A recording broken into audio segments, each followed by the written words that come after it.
A useful gadget number 3.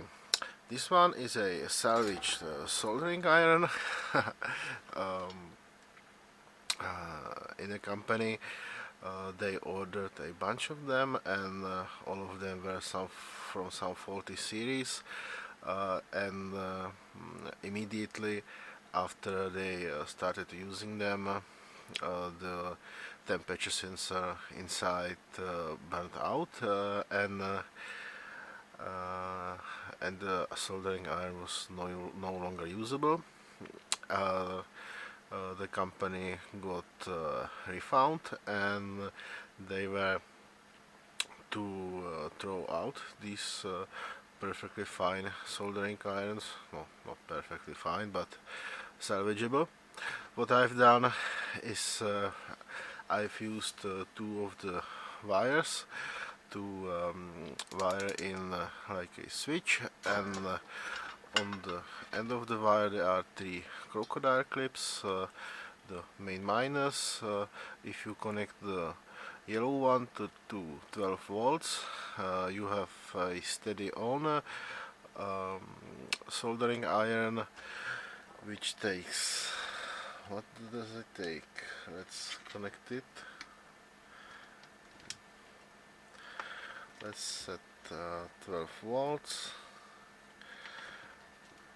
amps plenty, and it's 12 volts, 1.7 amps, 21 watts, and this is quite useful when somewhere outside you just connect it to a 12 volt battery, and you have quite usable soldering iron. It takes a while to heat up, but then it stays at a reasonable temperature. You have to disconnect it quite fast to not to overheat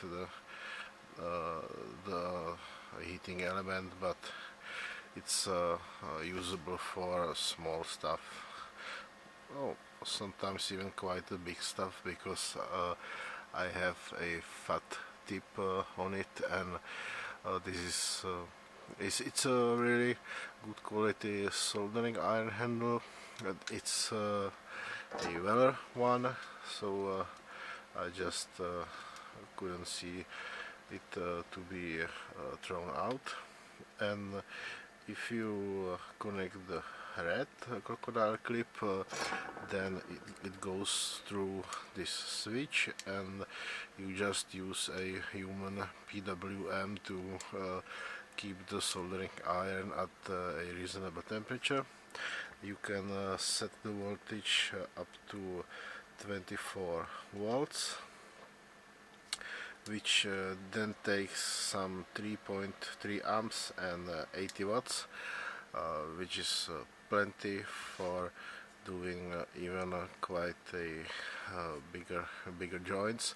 For example, I've soldered most of the mega lumens power supplies and the copper plates with this iron, and it had no issues to heat up a big chunks of copper.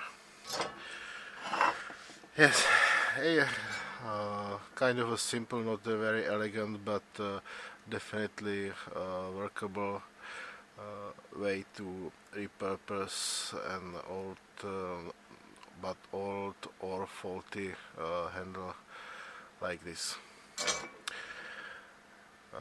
Alright, thank you for watching, and goodbye.